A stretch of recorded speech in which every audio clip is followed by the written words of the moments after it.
pemirsa, selamat datang kembali di Investa News bersama saya Iga Dias Renandalas yang akan menemani Anda selama beberapa menit ke depan untuk membahas seputar dunia investasi edisi Senin 17 Oktober 2022.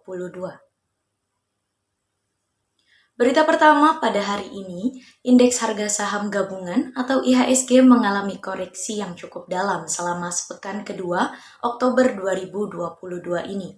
Bahkan, IHSG selama satu pekan penuh tertahan di zona merah. Terpantau, IHSG melemah 3,02% jika dibandingkan dengan pekan sebelumnya, yakni Jumat 7 Oktober yang ada di level 7.026,78.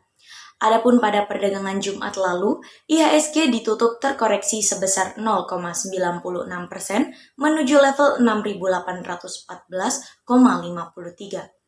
Sektor teknologi melemah paling dalam hingga 8,49%, sedangkan sektor barang konsumen primer menguat tipis 0,03%. Sepanjang pekan kedua ini, sebanyak 101,3 miliar lembar saham diperdagangkan dengan nilai transaksi mencapai 48,7 triliun rupiah. Di seluruh pasar, investor asing cenderung keluar dengan net foreign sale 796,09 miliar rupiah. Sedangkan di pasar reguler, investor asing membukukan net sale hingga 1,17 triliun rupiah. Pergerakan pasar dalam sepekan dibayangi beberapa sentimen, antara lain laju inflasi Amerika Serikat pada September 2022 tercatat sebesar 8,2% secara tahunan. Sentimen global lainnya yakni dipantik oleh IMF yang memangkas pertumbuhan global pada 2023 dari proyeksi di Juli sebesar 2,9% menjadi 2,7%.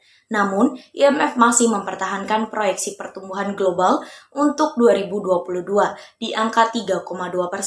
Kemudian dari dalam negeri, Bank Indonesia mencatat pada Agustus kinerja penjualan eceran tetap tumbuh positif.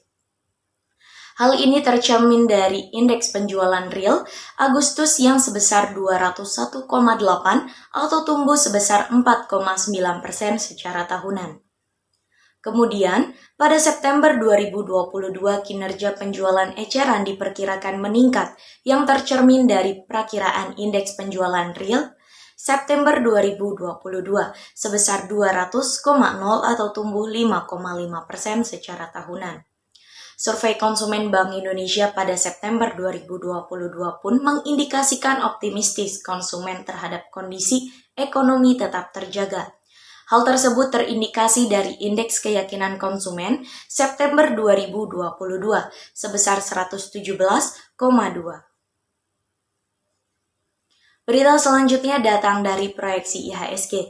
Hari ini 17 Oktober indeks harga saham gabungan masih akan diadang oleh tekanan jual. Meski demikian, tetap ada peluang bagi IHSG untuk rebound. Analis Pintrako Sekuritas Valdi Kurniawan mengatakan tekanan pada IHSG dipacu oleh ekspektasi pasar bahwa The Fed akan lebih agresif menaikkan suku bunga acuan, terutama setelah inflasi September 2022 lebih tinggi dari perkiraan. Untuk mengimbangi agresivitas The Fed, bank-bank sentral lain tidak terkecuali Bank Indonesia diperkirakan juga turut menaikkan suku bunga acuannya. Ini dikhawatirkan berdampak pada kenaikan cost of fund, terutama pada saham-saham teknologi yang sebagian besar berada pada fase startup dan growth yang memerlukan pendanaan besar, menurut Valdi pada akhir pekan lalu. Namun, menurut Valdi juga, jika IHSG hari ini mampu bertahan di atas level 6.800, akan ada potensi IHSG mengalami technical rebound. Menurutnya, support IHSG ada di 6.740 dengan resisten di 6.860. Analis Investindo Nusantara, Sekuritas Pandu Dewanto memprediksi IHSG akan menguji support di sekitar 6.740 dengan resisten di 6.940.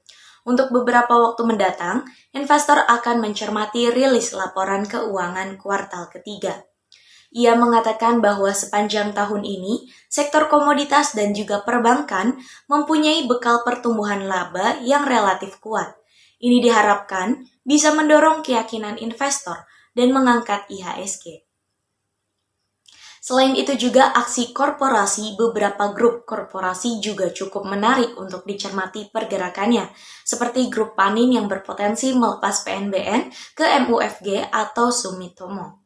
Tutur Pandu. Sementara itu, Valdi menilai ada peluang penguatan lanjutan pada MIOR dan SSMS, peluang trading buy di CMRY, technical rebound pada saham Kino, dan juga ACES. Mengingatkan saja, pada Jumat 14 Oktober lalu, IHSG ditutup melemah 0,96% ke level 6.814,53.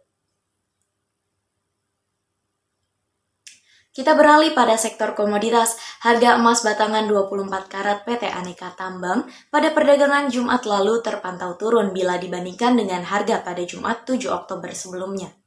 Secara harian, harga emas mencapai level tertingginya pada Jumat 7 Oktober pekan lalu sebesar Rp953.000 per gram.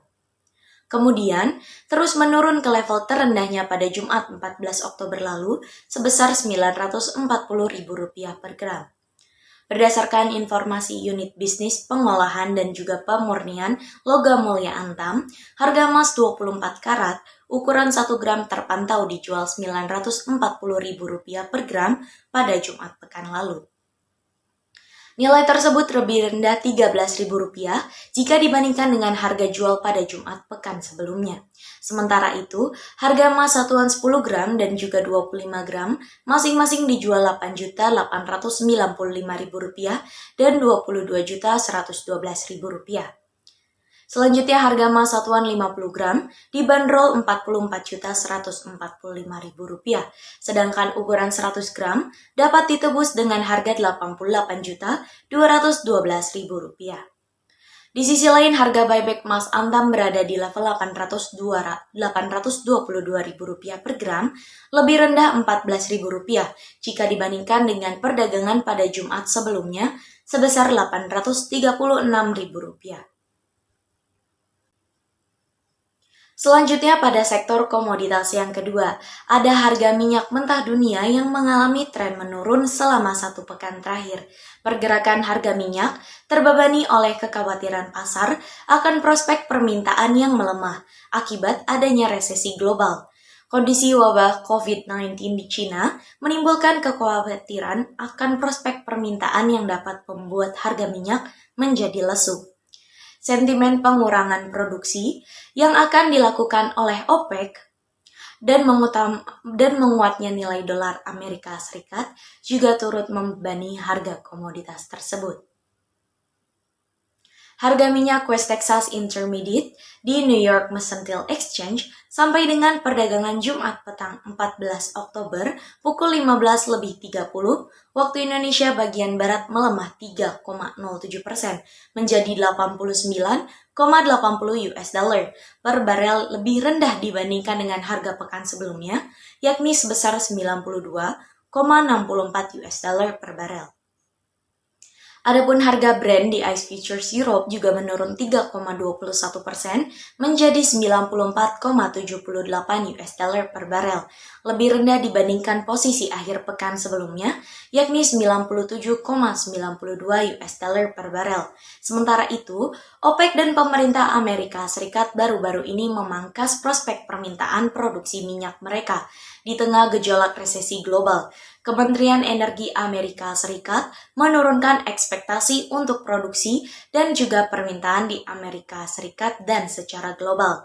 Saat ini, ekspektasi hanya meningkat 0,9% dalam konsumsi minyak Amerika Serikat pada 2023. Turun dari perkiraan sebelumnya yang meningkat 1,7%. Berita penutup kita pada pagi hari ini ialah sejumlah sentimen global dan juga domestik masih akan memberatkan pergerakan nilai tukar rupiah terhadap dolar Amerika Serikat Senin 17 Oktober. Pergerakan rupiah masih akan volatil. Analis DCFX Futures Lukman Leong mengatakan bahwa rupiah akan kembali melemah terhadap dolar Amerika Serikat yang telah rebound dari koreksi tajam usai rilis data inflasi Amerika Serikat. Menurut Lukman, pasar akan kembali dalam sentimen risk-off beberapa hari ke depan. Investor cenderung menghindari aset beresiko. Dari domestik, pelaku pasar akan mencermati rilis data perdagangan Indonesia yang diperkirakan akan kembali surplus. Ini diharapkan bisa meredam tekanan dolar Amerika Serikat. Terang Lukman pada Jumat 16 Oktober lalu. Kepala Ekonom Bank Sentral Asia, David Samuel mengatakan bahwa hingga rapat Federal Open Market Committee atau FOMC mendatang pergerakan rupiah relatif fluktuatif. Pelaku pasar mengantisipasi adanya kemungkinan sikap hawkish the Fed dalam pertemuan mendatang. Pada pekan ini, Kepala Ekonom Bank Permata Joshua Pardede juga memprediksi rupiah akan bergerak sideways lantaran pelaku pasar menantikan hasil rapat Dewan Gubernur Bank Indonesia. Prediksi Joshua, rupiah berpotensi bergerak di 15.350 hingga 15.475 rupiah per dolar Amerika Serikat. Sementara itu, David memperkirakan hari ini rupiah akan bergerak di rentan 15.340 hingga 15.400 rupiah. Menurut analisa Lukman, rupiah akan bergerak dengan rentan pergerakan 15.350 hingga 15.500 rupiah per dolar Amerika Serikat. Pada Jumat 14 Oktober, kurs spot rupiah melemah 0,42% ke level 15.427 rupiah per dolar Amerika Serikat. Berita tersebut sekaligus menjadi berita penutup kita pada perjumpaan pagi kali ini. Saya Gedia Sretnandalas pamit undur diri, sampai jumpa.